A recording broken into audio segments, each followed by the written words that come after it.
Well, thank you, Neil, for joining me today. My guest today is Neil Oliver, who's currently a broadcaster for GB News, and yourself, obviously your own stuff. And I'm really, really delighted to have you today on UK Column, and it's just really good that you've agreed to speak to us. So yeah, My pleasure. I've got lots of wonderful questions for you. So tell me, I just wondered. You've obviously done a lot of history stuff, and I've been looking at all. I mean, I used to be a great fan of Coast. That wonderful series that you did. Hmm. And you're obviously really embedded in history, and you love the history of England and Scotland and the whole of the UK, the British Isles. So tell me, when did you sort of make that transition to doing what you're doing now? I mean, when was that big wake up call? What happened? Oh my goodness, Sandi! Thank you for making time for me. I'm always, one of the great pleasures of the last few years has been the number of different people and organisations that I get to talk to. So I'm always enthused by the prospect of another conversation, especially when I'm not quite sure, what that conversation will bring. So it's lovely to be with you. That one question you've asked there, if you wanted me to, I could talk for the next 2 hours about that alone. Hey, go ahead. As you say, I mean, I stumbled into television in the first place by accident, really. It was never my ambition. I studied archaeology, I worked in journalism, I did various jobs over the years. And then I was involved with a project setting up an excavation of a battlefield in South Africa that I did in sort of like downtime, got time off work and stuff, and I went and did this thing. And that was in 1998, 1999, and for a few years. And it came to the attention of TV. And long story short, I stumbled into television at that point. I made a television series called Two Men in a Trench about archaeology, and then I got Coast, and then everything else that followed thereafter. So that had been accidental anyway, and I did it for, I don't know, it must have been more than 15 years, maybe a bit less than 20 years. All sorts of projects about archaeology and history and landscape and sacred Britain and so on and so on. And then, like everybody else, really, the 2020 happened. Lockdown happened, everything shut. At that point, I had really been making most of my living from touring around theatres. I was doing a live show, and obviously all the theatres closed, and I was like washed up. Thought, what am I going? How I'm self-employed, I can't work. What am I going to do? Because I didn't have any money. I didn't have any, So I was anxious about what exactly was going to happen. And I got an opportunity to speak. I honestly don't remember how, but Mike Graham, at the time it was talk radio, which was exactly what it sounds like, a talk radio station. And he approached me. I must have written something, I had a column in the Sunday Times, and I used to put some opinion in there. Mike got in touch with me, invited me on as a regular guest. I used to talk to Mike every Wednesday morning at 11 o'clock or something. We had a regular slot together where we would chew the fat of the day for 20 minutes or so. And then at the time, and in the background, as it turned out, GB News was a fledgling. Well, it hadn't even launched. It was just an idea. And the team that were building GB News approached me because they had. And it was really because they had heard me being opinionated on Mike Graham's talk radio show. And I got invited to be one of the original lineup of hosts, presenters, whatever, on GB News back in the June of 2021. And from that point on, really, it certainly intensified a kind of a controversial nature to what I was saying, I suppose, because I was speaking out about being anti-lockdown, anti-jab. I was anti-everything. I had questions to ask about what we were being told about the war in Ukraine and everything else. I mean, along the way, over the years, I had picked up some of a sort of a reputation for controversy. I spoke out in 2014, at the time of the referendum on whether or not Scotland would break away from the United Kingdom. And I was invited to give my opinion about that in a Sunday paper, I think, a broadsheet. And I said I thought that I didn't like the idea. I would prefer to stay in the United Kingdom, and that made me. You got a lot of flack for that, didn't you? I did. That was really because at that time I was still very much a sort of I was sort of low level establishment fixture at that point. Most of my telly was on the BBC. It was very gentle stuff. You talked about Coast, which was a lovely project, but it certainly was never controversial. Yeah. I was associated with kind of quite a light, on-screen personality, I suppose. I had a column in the Sunday Times. I was an advocate or a spokesperson for various charities, because that tends to happen to you when you reach a certain point on telepresenting. Various organisations ask you to be a known face that they can attach things to. So I was I was low, small scale fixture, and then 2014 and the Scottish referendum sort of threw me into a controversial position, because I was suddenly I was annoying people that wanted Scottish independence, and that level of being a controversial figure persisted then. And of course, by the time we got to the events of 2019, 2020, and I said what I said, and have continued to say it ever since, and by now, I don't have anything to do with, I've been dropped by everybody. I don't have my column, I don't have my agent. I had a TV agent in those days. I had been the president of the National Trust for Scotland. I was a fellow of the Royal Society of Edinburgh, and all of these things I ended up on the outside of by now. So I'm now just I am where I am. So how do you keep up your spirit strong in the face of censorship and isolation and the corruption that's around you? How do you keep your spirits up? Well, I don't really think about it in those terms. I suppose I've always, I'm married. My wife is Trudy. We've been together a very long time. We've known each other since we were teenagers. She's always been completely on the same page as me. We agree about all these things happily, fortunately, I suppose. My kids back our position as well. They're growing up now. My eldest is in her early 20s and my youngest is 17, and they're old enough to have their own opinions about significant matters. They're all on board. Because I have their approval, I suppose, is a big thing. I'm not doing this on my own. Where I say something or voice an opinion and the brickbats come, which they do, I'm in an environment where I'm backed up and supported by my nearest and dearest, and I think what I'm saying is true. Even more fundamental, I have conviction about what I'm saying, and to be quite honest with you, I'm certain I'm right. Not on all the details, and I get I'm sure I make mistakes and get dates wrong and and conflate certain things, but fundamentally down where it counts, I think it resonates with a lot of people as well, because what I'm saying is just true.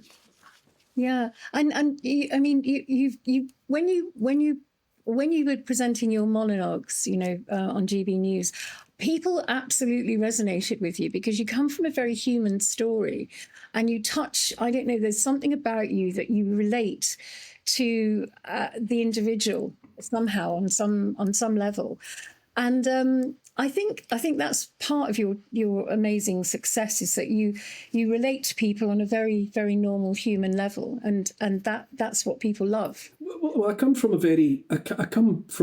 background that a very large chunk of population can identify with. I grew up in an ordinary working class family, a loving family. Lovely mum and dad, with two big sisters. I went to state school. I was the only person in my family that went to uni, and and that was my mum and dad were delighted about that. And I come from that kind of background. I've always worked. I've mostly been self-employed. I mean, for most of my 20s and 30s and 40s, I was just self-employed, really. And I live in Stirling. I live in an ordinary Scottish town. I bump into regular folk all the time, going to the shops, buying food, dropping the kids off at school. There's nothing remarkable about my circumstances. No, you're just and so I'm liable to articulate what I'm not a majority, but there's a good big chunk of people out there that come from my background, have more or less my experience of life, and they want to hear the things I'm saying said. I'm not saying anything that's, I'm not reinventing the wheel. I'm just saying, and people, it resonates with people because they think, that's what I think. Yeah. Now, you've worked both inside and out of the media machine. How, in your experience, are you seeing narratives being shaped right now and what it was before, say, COVID-19 or before you began to see what was really going on? I was absolutely as asleep, as gulled, as gullible, as trusting as the next mug. I was never. I mean, part of it was I trained as a journalist for a few years, and I worked in local papers for a few years. But my heart was I was never really. It wasn't my. I did it for a while, and then I moved on. As I say, I spent a couple of decades doing television.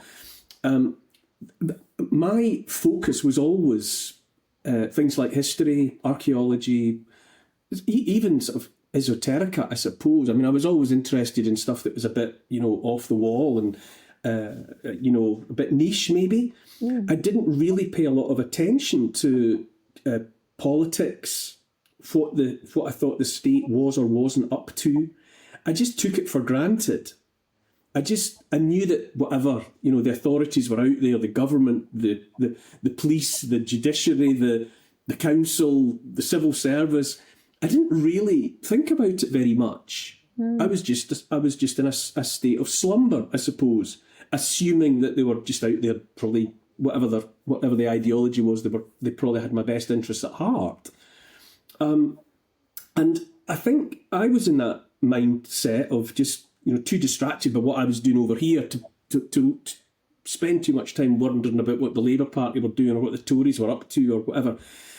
And I think a lot of people, we were all, I think many, many more of us were like that then. But like so many other people, because of the internet has been around for a long time. I'm actually quite a student of the development of the internet. I mean, I know quite a lot about where it came from. I worked on one of the very early websites in the UK, and I've always been very interested in it. And I'm possibly more aware than some, maybe more aware than most, of where the internet came from, and then how it came into a flowering really in the 90s. It went mainstream in the 90s, and it changed everything. It simultaneously obviously allowed the technocrats to begin the process of harvesting all the data about us so that they know more about us than we know about ourselves. But the flip side of the same coin was that we had accessed an enormous amount of information, and we were also connected to like minds in a way that had never been possible before. You could, if you had an opinion about something, you could quickly find a chat room or an assembly of people that, they think they're wondering about that as well. And it was incredibly fertile. And so in answer to your question, when I was in the media, when I worked in local papers in the 90s, and then when I worked in, terrestrial television in the 2000s and the 2010s and so on, the authorities had control of the narrative because they controlled all the media. A few newspapers, a few TV channels, and that was it. And it was able to keep that pretty much tamped down so that they knew what was it. Then the internet came into its full flowering, which is where we are now. And it gave people access to alternative narratives. And that has changed everything. It changed everything for me, and it's changed everything for many people. And now we have obviously the emergence of AI, which is, another massive step. How do you feel about the march of AI at the moment? Well, I'm not really. I'm not worried about it. Right. I'm not good at quick answers, but there's a quick answer for you. Yeah. I mean, it's to me, artificial intelligence is fast, and it's able very quickly to read everything that's ever been written and distill out in nanoseconds. It does that, absolutely. But it's dependent upon the millennia of the creativity of human beings. We live inside the body of a whale. There's been plenty to eat, but only because there was a whale. It's cannibalizing everything, but it's only fast. It's not conscious.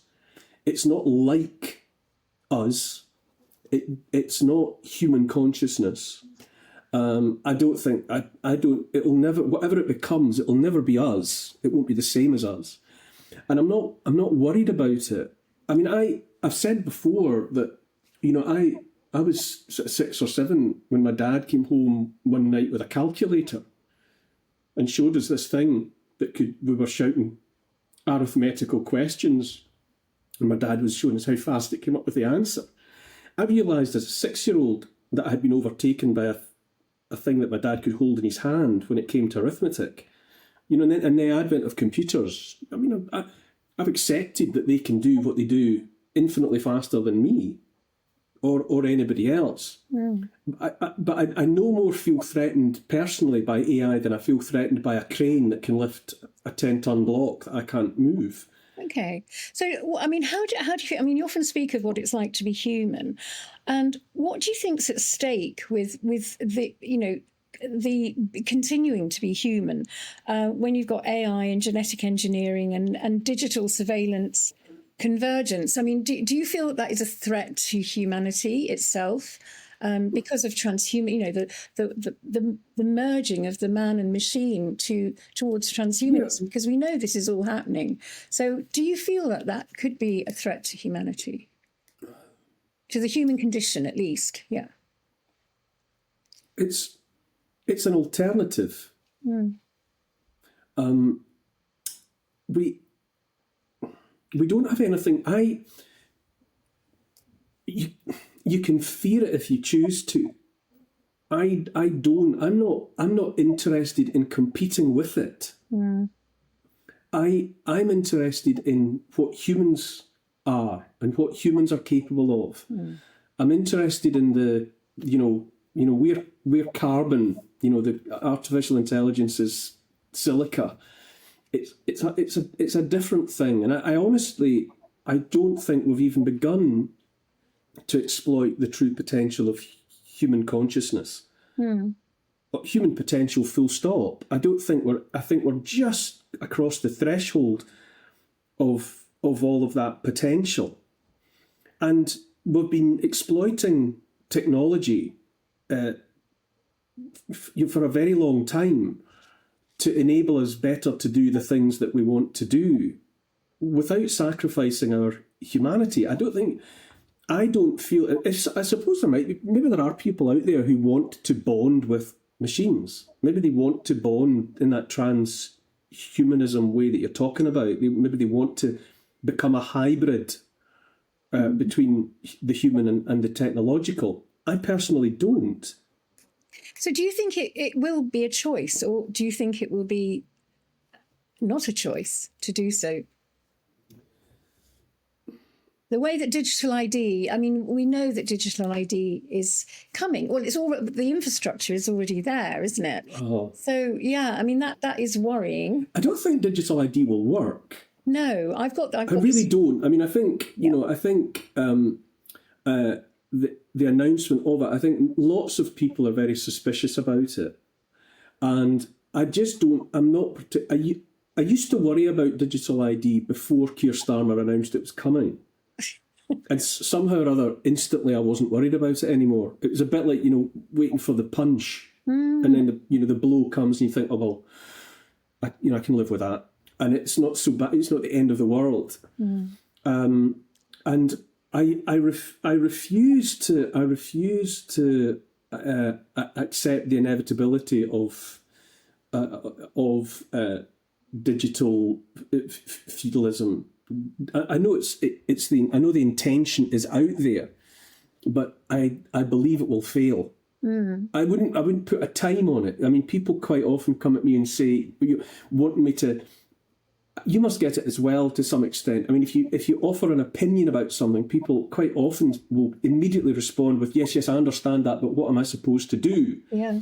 I don't know. That's up to you. You know, what you want to do is up to you. I'm not really in the advice business. You know, I voice my opinion about things, but I'm not entitled to tell other people what they should think and how they should respond. I just run off at the mouth about what I think. But I believe that whether it lasts, whether it takes years or whatever time frame, it will fail. And I believe that there will be a point in the future where historians will look back on this phase that we're going through at the moment with their, they'll raise their hands in astonishment about what was contemplated and what people were invited to fear and to believe that they would be controlled by.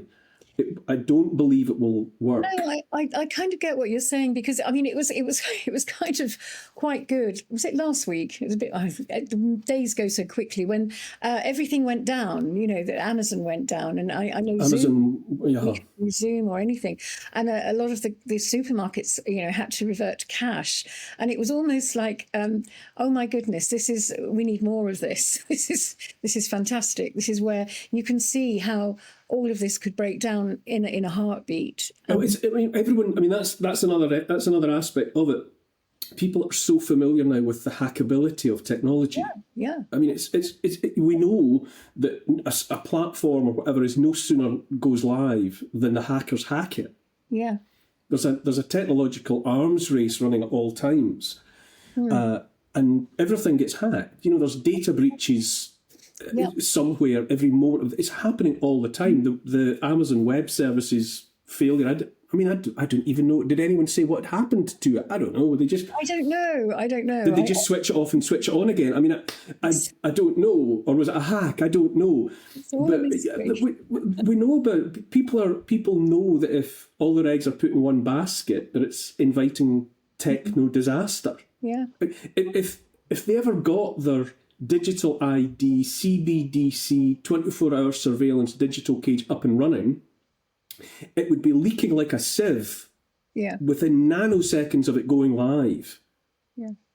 People's data, would be being ripped out and hacked and sold off and traded and instantly.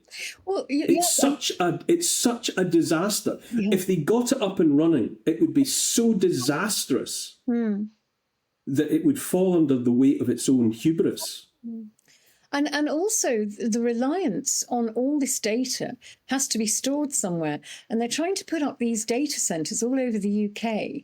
And these data centres, I mean, there was a wonderful protest about it on Saturday in Liverpool, where the people are really wising up to the fact that these data centres have to be built to support the digital ID and everything else, and the health data and all the stuff that they're harvesting from us, the human beings. And in fact, if they can't build these data centres quick enough, it's not going to happen. And even if they can't, we have less and less access to meaningful energy in this country. Yeah, exactly. It's all the nonsense of Agenda 2030 and all the Ed Miliband's wet dreams of whatever, and we know, it's common knowledge. I hear people say all the time, an AI search takes 8 times as much energy as a convention. The kind of Google searches that we were all so familiar with doing. It's all sucking on energy. Yeah. And all these data, all these data centers, all these server farms, upon which all of this data sits and has to be serviced around the clock with diesel generators on tick over all the time, because if their electricity supply were to switch off, so they need to have backup all the time. It's going to collapse under its own weight. Yeah. Yeah. And do you think the global elite, or I don't like calling them the elite, do you think they've overplayed their hand in some ways? Oh yeah. Or and they're not winning this narrative? We can definitely, there's too many people watching this like some kind of awful soap opera. It's not happening. Like that period of slumber that I spoke about a few minutes ago no longer prevails for too many people. People are watching it. Yeah. Something like whatever, JFK was shot dead in Dallas in 1963.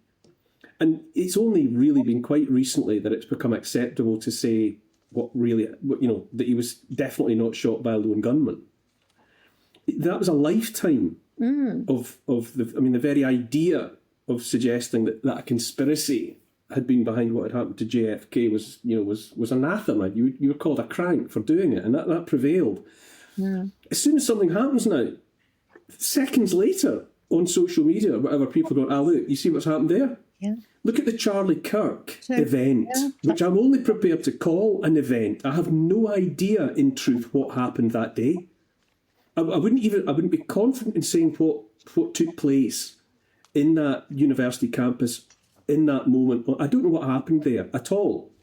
And that has been being pulled apart since the echo of the gunshot was still reverberating off the structures. We're living there's too many people paying too much attention. The elite, I mean, just use the word, it doesn't really matter, it's just shorthand, we know who we're talking about. They have overplayed everything. I think they went for it in 2016. But Trudy said to me at the time, or she said not long after, she said, the Brexit vote, and I'm not even offering an opinion on whether I thought that was a good idea or a bad idea. The Brexit vote and the Trump election in 2016. Again, I'm not taking a stance on whatever. That's what happened. Brexit vote, Trump. Yeah. Trudy says everything that's happened since has been a punishment beating. Mm-hmm. Because those two events were not supposed to happen. Yeah. Yeah. And in that moment, the elites panicked. Yes. Because the prisoners in the camp, escaped for a minute and did something they weren't supposed to do, and all the effort then was to get them back in the compound, get them back inside, get them shut down. I think also we know that the financial cycle lasts about a century, and then it falls under its own corruption, really. Yeah. And we're at the end of a financial cycle that's been running since early part of the 20th century probably, and it's falling apart, and the elites have to reset it to perpetuate the status quo that they enjoy. And I think something, if you're asking me, I think something happened around 2018, 2019. There was some sort of something existential emerged that threatened their plans. And what they did with the fake pandemic was a desperate attempt to buy themselves time. They needed to switch off the economy. Let's just take a pause here, they thought. And so we were all locked down and, panic, scamdemic. And then the horror show of what they pushed into a billion people's arms and all of the rest of it was a desperate attempt by the elites to buy themselves some time. And I genuinely think that it has looked so unusually chaotic since about 2020. It's been frantic as never before. I mean, most of us look around at the world at the moment and go, what on earth is going on? The world has finally gone mad. Well, it has, because there's a desperate attempt going on to maintain or regain control, and they don't have it. And in all the ongoing desperation to try and get the reset and to get things the way they want, we can see them. So how do the mask is dropped, and we've seen them scuttling about. So how do you see, what do you think the future looks like? I mean, if you've got these global elites panicking to keep that control and keep it all in under their jurisdiction, and yet you've got an increasingly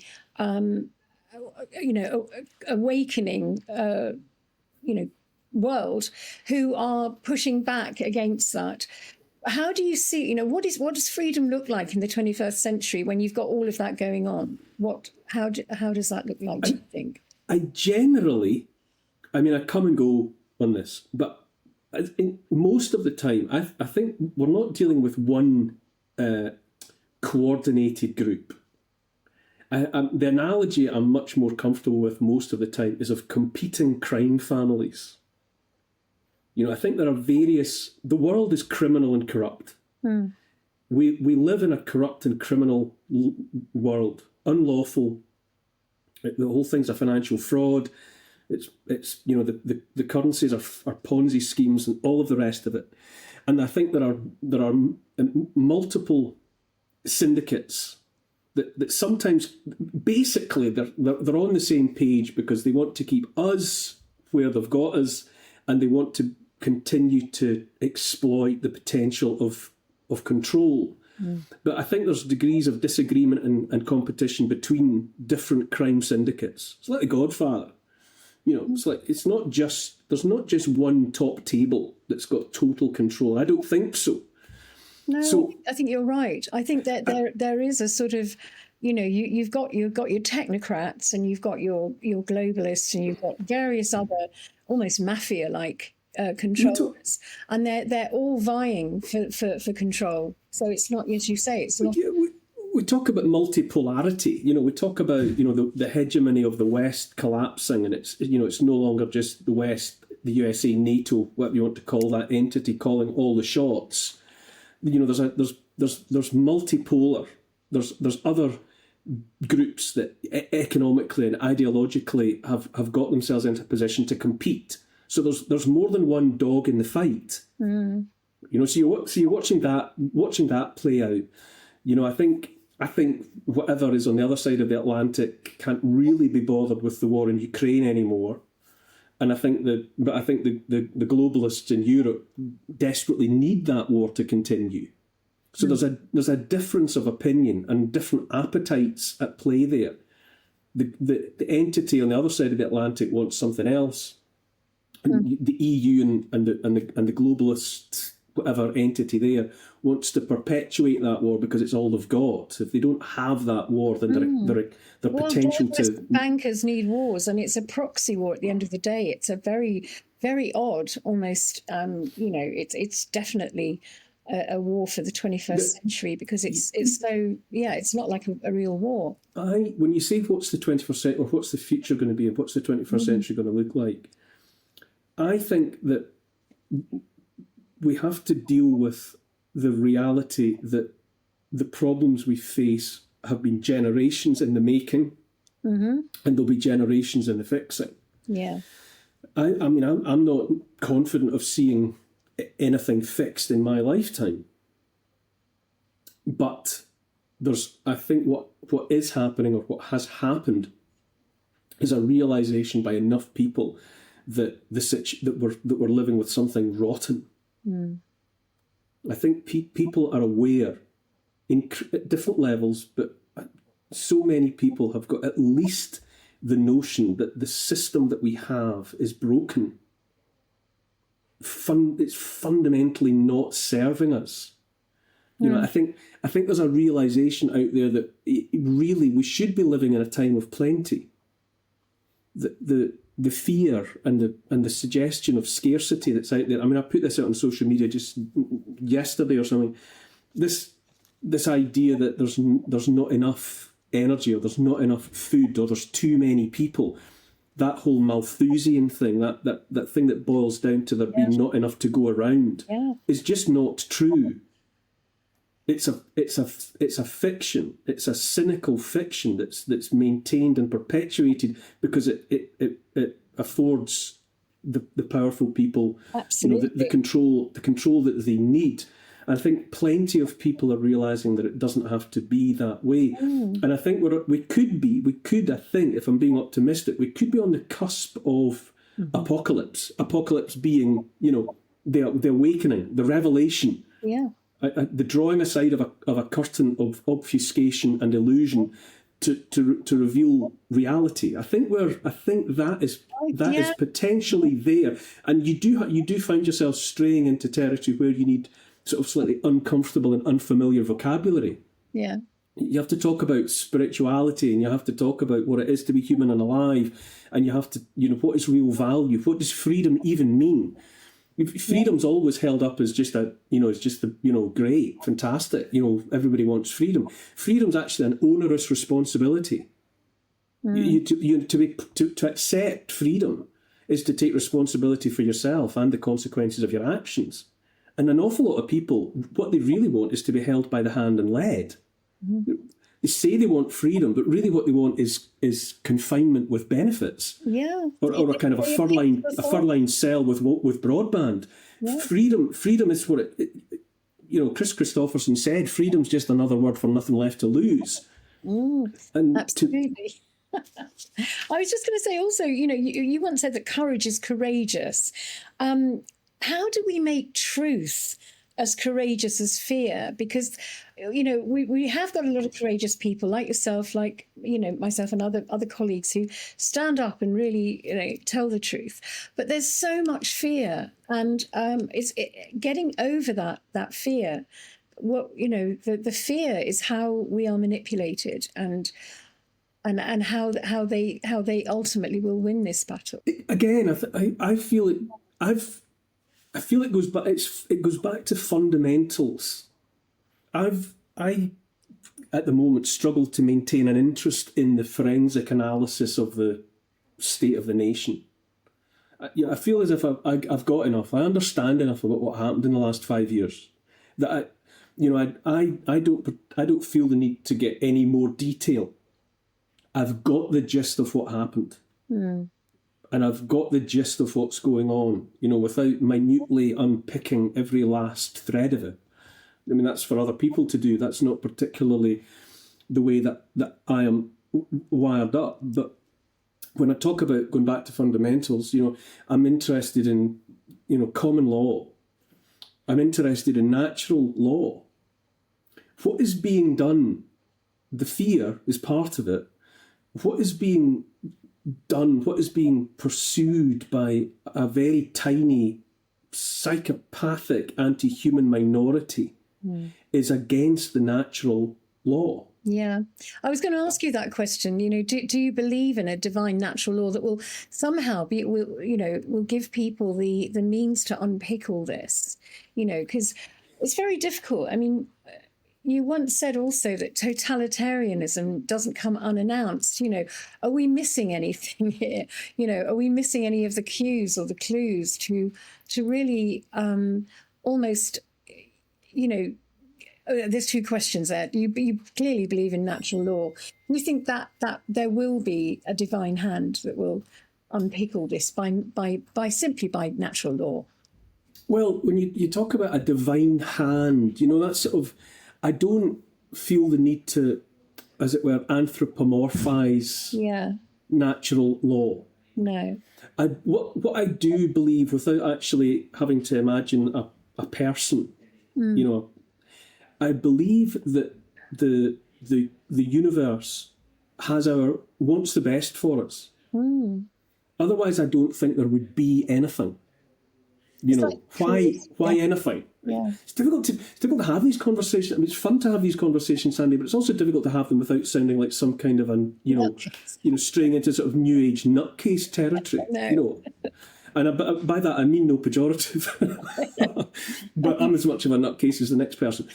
But what I mean is that I believe that the universe wants the best for us.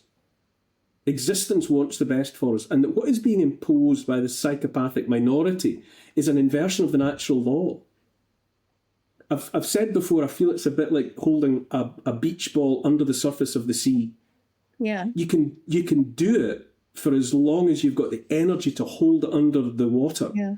But the ball wants to be somewhere else, and eventually it will go there because that's in the natural order. Yeah. This that's been everything that's what we see around us are corruptions and perversions, inversions of the way things ought to be and the way things could be. And I believe that we will get back. The natural order, the natural law will reassert itself. Yeah. I agree with you on that one. I think that's the only thing that keeps me going, actually, because yeah, I mean, on the face of it, if you look at what's going on right now, take a snapshot of the UK right now, and it is so mad and so dystopian, and all sorts of things are going on that are just clearly not right. I mean, it's very confronting. It's very confronting. I mean, I'm talking about freedom being, quite a difficult thing to contemplate, and that not to be taken lightly. When we're seeing clearly that all the stuff around, say, the rape gangs and the grooming gangs and whatever, and people are rightly, I mean, it's whatever emotion, sickened, enraged, appalled, demanding justice, all of that is right. But I think what the perversion, the corruption of the natural order, the natural law that's manifest in that behaviour, that all that's happening at the moment is we're pretending that we know exactly where it is and who did it. And I think unhappily and uncomfortably, that abuse of children, that behaviour is endemic and rife. I think it's through the flesh of Britain, like fat through meat, like the lettering through Blackpool Rock. It's all the way through, from the highest to the lowest. And without naming names, I believe that the highest and the most powerful are engaged in that behaviour, have been engaged in that behaviour at some level, at some time. It's prevalent and it's there, and it's uncomfortable to confront that. The corruption in our society is, and when I talk about the responsibility, we're all sadly kind of complicit in it. We've been living comfortable, insulated lives, a lot of us, and now we realise, now we're being made to confront the horror and the depravity and the cruelty and the misery that has been endemic for a very considerable proportion of our society. The mistreatment and the misuse and the abuse. It's so prevalent that we're going to have to face up to it. This has happened on our society has gone, our establishment, our society has been corrupt on our watch. And we've let it be like that to some extent. A lot of it is that we weren't, until the information age, we weren't as aware of it. I think that's fair to say. No. I think this corruption has gone on for thousands of years, actually, hundreds and thousands of years, since Babylonian times. So we've had all that. But I think what's different now is that we have the ability to see it, and to see it for what it is. It's very uncomfortable to look at it. Yeah, that it actually is in some ways is confronted and revealed. It's naturally, organically being revealed to us on a daily basis. And I think it's a massive shock. It's like every day is another download of corruption and deepest horrible tyranny in many sense, particularly with children. And when you look at what's been done in our names and in our parents' names and our grandparents' names in other parts of the world, you look at what has happened in the Middle East, really from let's say from the First World War, from the time of the First World War onwards, what has been done there, and the disruption that has been done there, and the kind of realities and the kind of everyday lives that have been inflicted upon millions of people. And of course, so many of those people have those abused and damaged societies are unloading onto the rest of the world. They're coming away from those places that on our watch and in our names and parents' names, these places were disrupted and or destroyed. We know now it's common parlance to talk about the 7 wars that were embarked upon by the US from the early 1990s onwards. 7 wars in 5 years. Libya, Sudan, Somalia, Iraq, Iran, all these places that were to be destroyed and regime changed in our name, apparently, by NATO, by the US. That was being done, and now, of course, we're seeing consequences. And the world has been upturned, and people are on the move, and people who've suffered generational abuse as societies are now elsewhere in the world, and it's causing trouble. But then it wouldn't it? And also, I was listening that if you think about it, I remember when George Bush, initiated the sacking of the Baghdad Museum. I mean, they were destroying also history that needed to be suppressed. Without a doubt, that was going on. We have slumbered through generationally.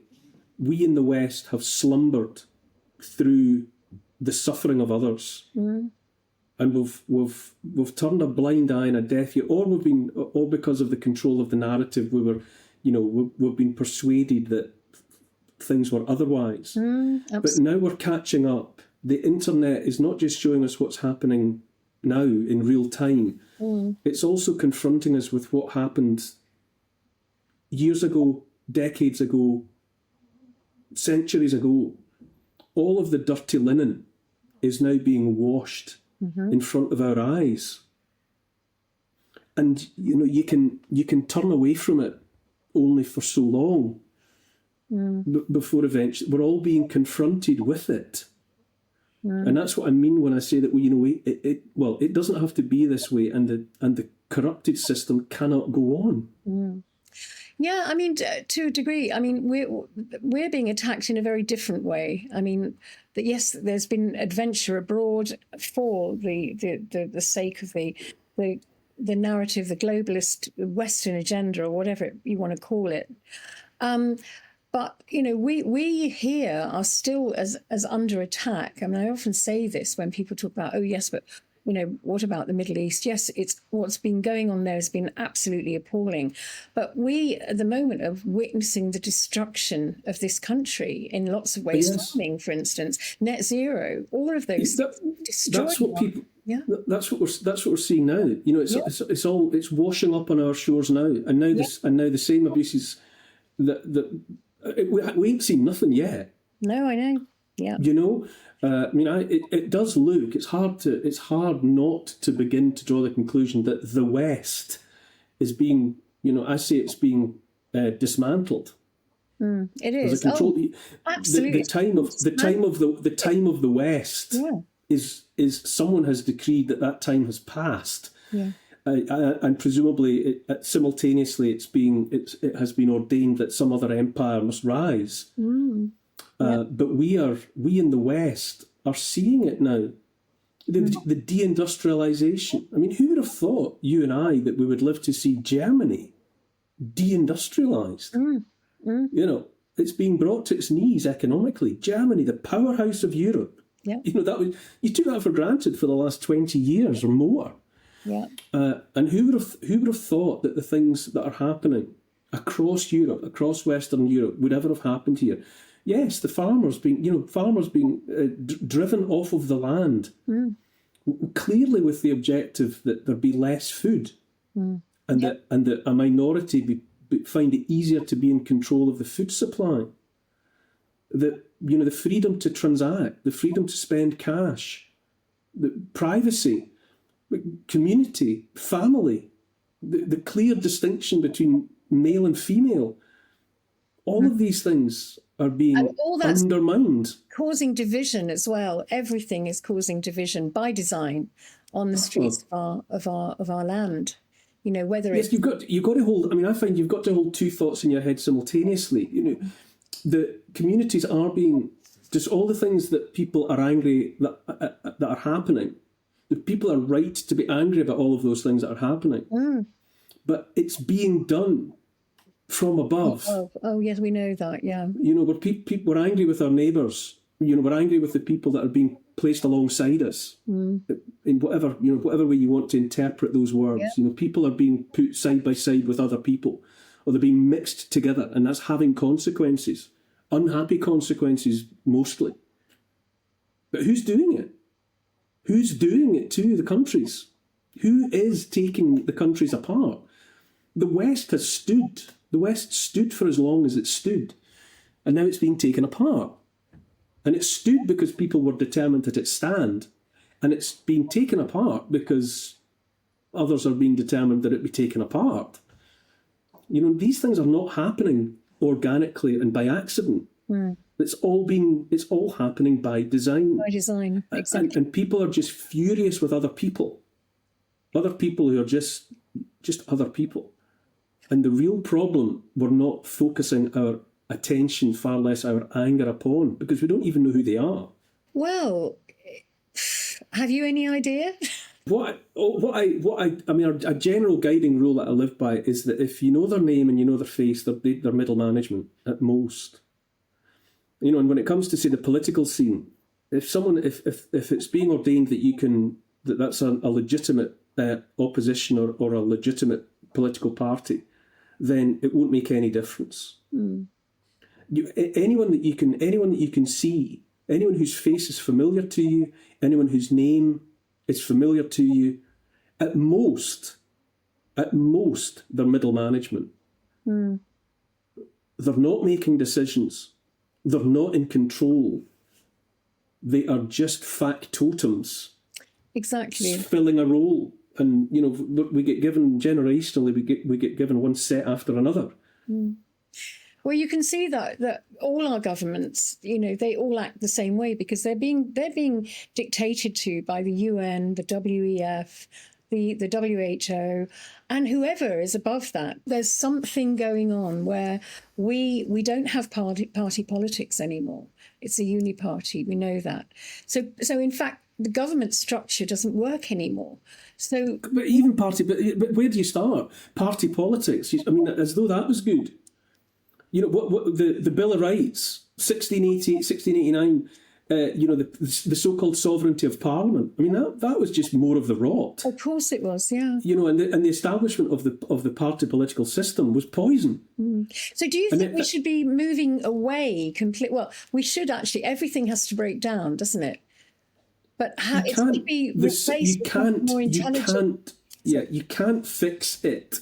No. The system is rotten. Yeah. You can't fix the swamp from inside the swamp. If you step into the swamp with the intention of fixing it, you'll just be up to your neck in the swamp.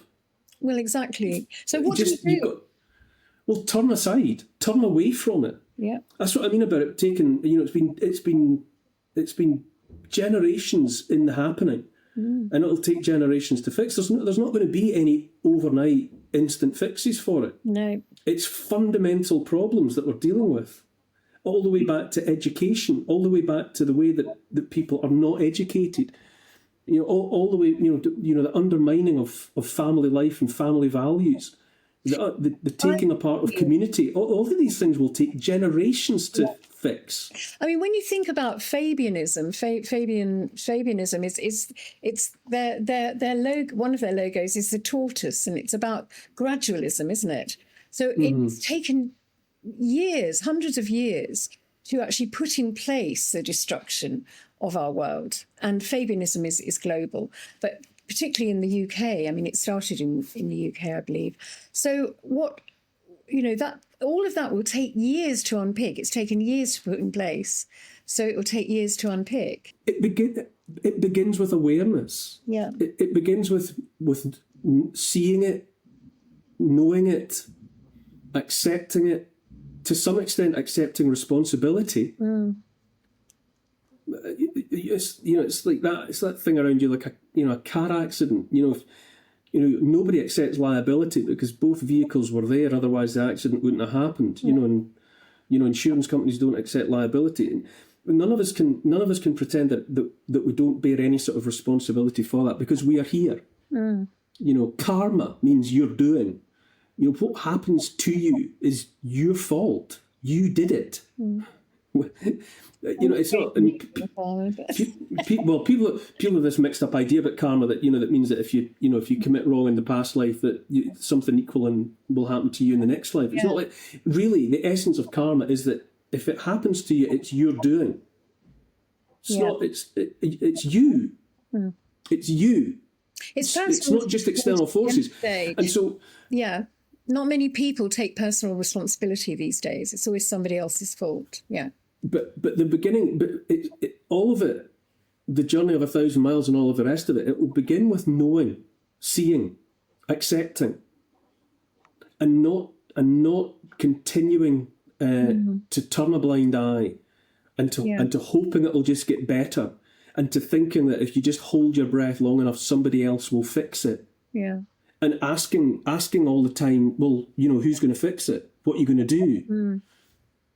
But it's personal responsibility. Yeah. I mean, changing the subject for a moment. I mean, what are your views on the royal family? I know I'm taking that out of nowhere. Do you have any opinions on because you're a historian? Obviously, are they obsolete? I can't be bothered with them. That's always been my position. I can't really be bothered with them. Yeah. I'm not. I mean, I remember particularly when I was a little boy when Diana Spencer married the Prince of Wales. Yeah. I was a little boy, and my mum, as the whole country did, it was a sort of a party in the house. It was a fairy tale, wasn't it? Yeah. And my mum put on different food.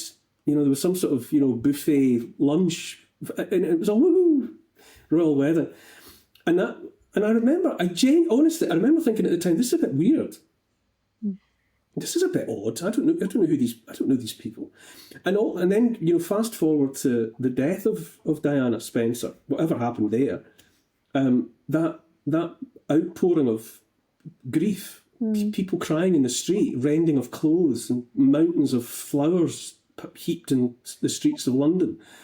I looked on at that and thought, I don't understand what that. These people don't know that woman. How can they be experiencing such visceral grief? I just couldn't get it. And I've always looked on at the royal family as just Punch and Judy show. I've never invested them with. I mean, I understand that they mean a lot to people, and there was no denying that at the death of Queen Elizabeth, that was the end of an era. I mean, that was a historical moment. She'd been around most people couldn't remember a time when she wasn't there. And then suddenly she wasn't there. I mean, that was a moment. That was a historical moment. Regardless, that was just a moment. I mean, how about the king? Obviously, he, when he was Prince Charles, I can't bear him. Well, I can't bear him. I've never liked him. I didn't like him. I didn't like him as the Prince of Wales, and I don't like him as the king. I don't like him. He's so embedded with the WEF. He's definitely not working for the people. In as far as he's pushing this, and always has done. I mean, he was at the Earth Summit in 1992. Hobnobbing with all the globalists on. It's absolutely bizarre. I mean, when you look at it, as a nation, we have a sort of a nominated family that are just treated entirely differently than everybody else.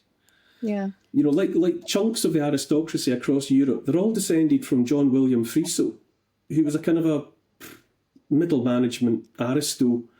And the Windsors are descended from him, and as are other royal families are descended from John William Friso, and we've accepted that this family, who changed their name, who changed their name to Windsor to get around the awkwardness of being at war with Germany, are just treated entirely differently. I mean, when Elizabeth was still on the throne. And during the 1960s and 70s, when laws were being put through Parliament and entering the statute books about the way in which you couldn't discriminate about employees, you couldn't discriminate, the Queen put a red pen through all of that in relation to her properties. None of that applies to none of that applied then to the properties of the royal family. And that went through, that was nodded through. Yes, you're different. You can treat your employees differently because you're Elizabeth Windsor. It's absolutely bizarre, and it's perpetuated. And when grown-ups watch another man, wearing a fur-trimmed cloak and a hat covered in stolen jewels. It's absolutely bizarre. It's beyond pantomime. And all of that. There's definitely a lot of rather esoteric, weird stuff with the Order of the Garter and the Freemasonic stuff. And that's before before you get into the whole idea that ever since the paperwork was signed for the common market, that the Queen was in breach of her coronation oath 100%. From that moment onwards. We were talking and that was a betrayal. I mean, the country has been. If you believe in a constitutional monarchy, that's what we're supposed to have. That's what we're told. We live in a constitutional monarchy. Well, everyone's in breach of it.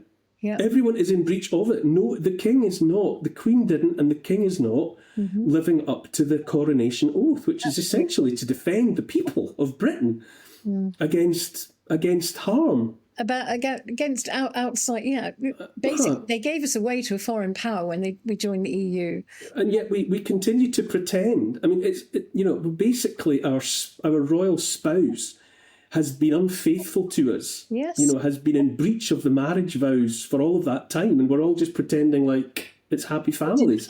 Absolutely, it's palpable nonsense, the whole lot of it. You ask me what I think of the royal family, I just think, what absolute nonsense. Yeah, no, they are really part of the biggest problem, I think.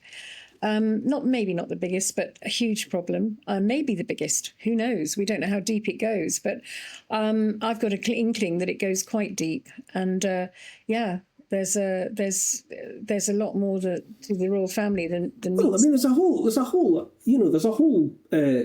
The City of London, is a separate entity. Yeah. You cross into the City of London, everything's different. It's a different jurisdiction. There's a guy who sits in Parliament called the City Remembrancer. Who's there to make sure that nothing gets in the way of the unique and bizarre rights and privileges of the City of London. The Bank of England is a private entity. It pretends it's not, but it's a private business. These realities are right there in plain sight. Absolutely. And we go about our daily lives and as though the reality was something different, but it's not.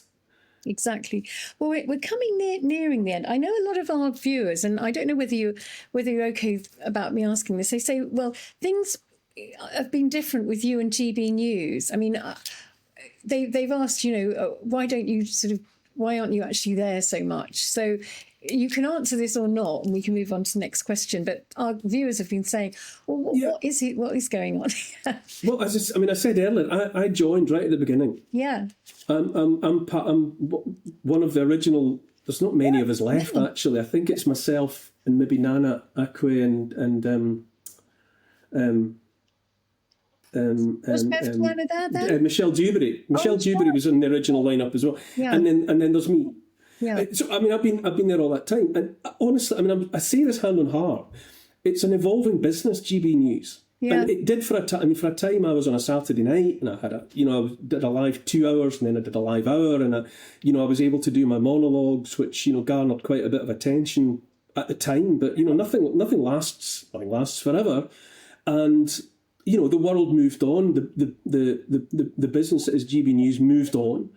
What I do now for GB News is on the online. It's called GB News Originals. It's the online presence, and I record everything here.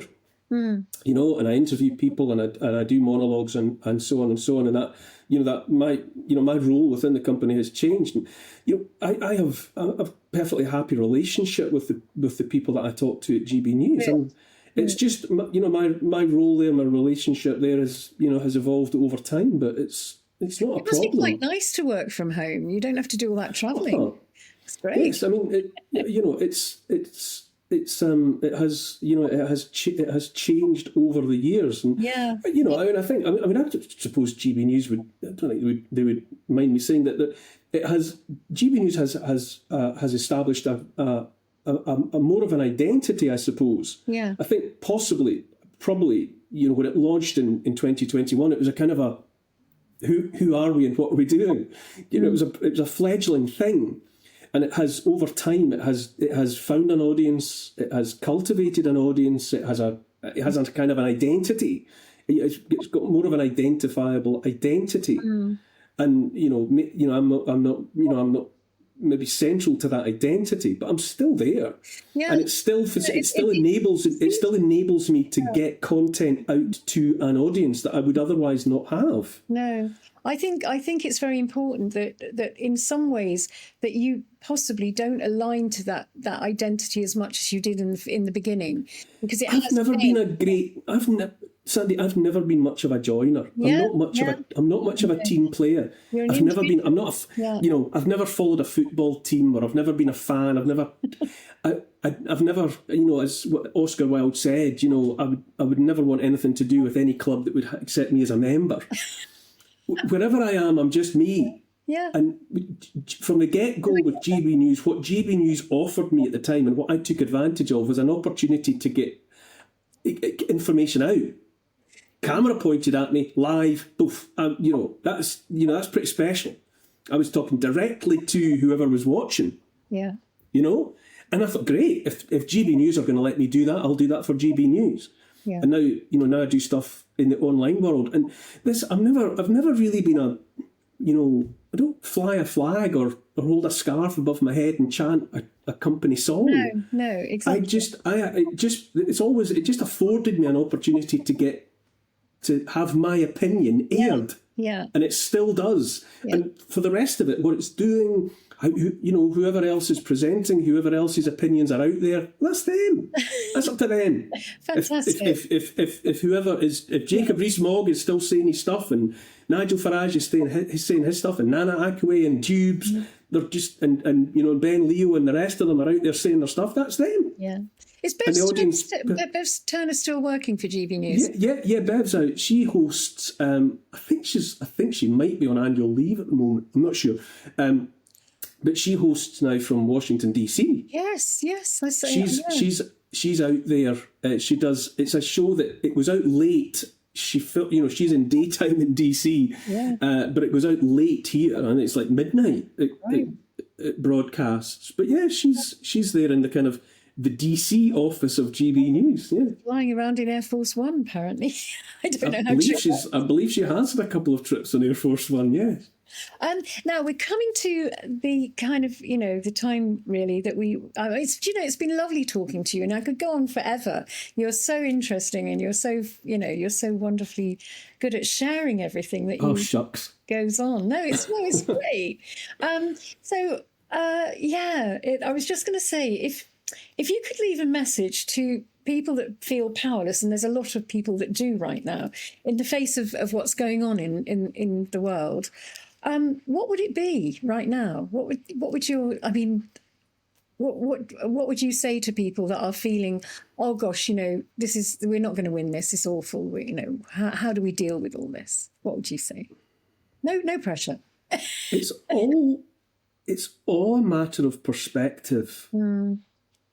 You see what you want to see. I can't remember. It's often attributed to Max Planck. The line is, when you change the way you look at things, the things you look at change. So if you're aware of the double slit experiment and so on, particles become waves, waves become particles, depending on whether they're watched or not watched. But when you change the way you look at things, the things you look at change. Yeah. And each of us as an individual, okay, if you look at someone else with anger and hate in your heart, the thinking is that actually physiologically affects that person that you're looking at. If you look at the same person with, I don't know, love, the effect on them is different. Yeah. even arguably if they don't know you're looking at them at all. So each one of us, I believe, we affect the very fabric of reality by being here. The universe, the entire universe is made different by each one of us being in it. And every action that we take, every thought that we manifest, changes something. It matters. Our absence would matter, just as our presence does.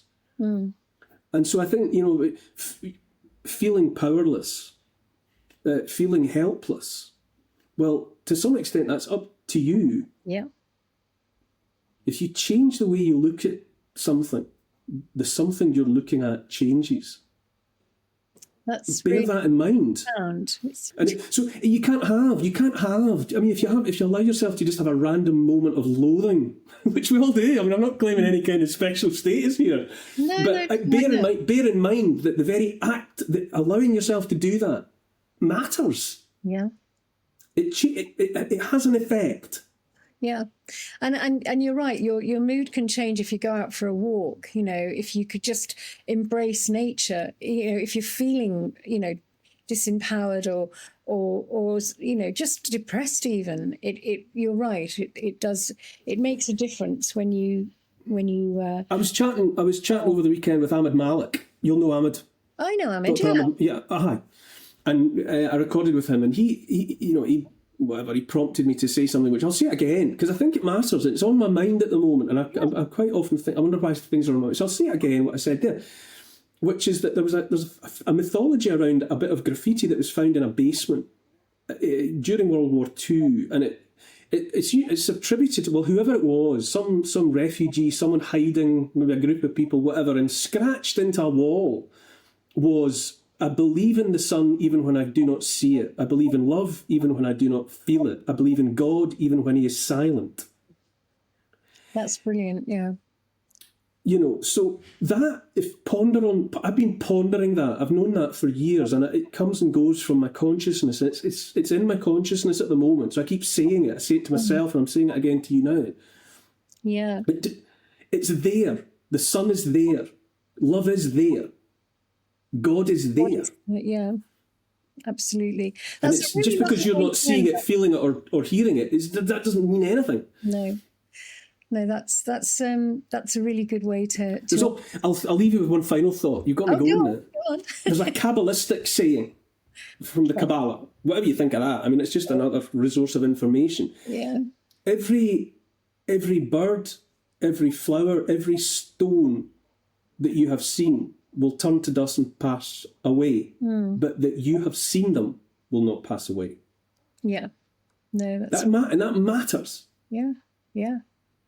Your being here, your experiences are forever. Yeah. Thank you.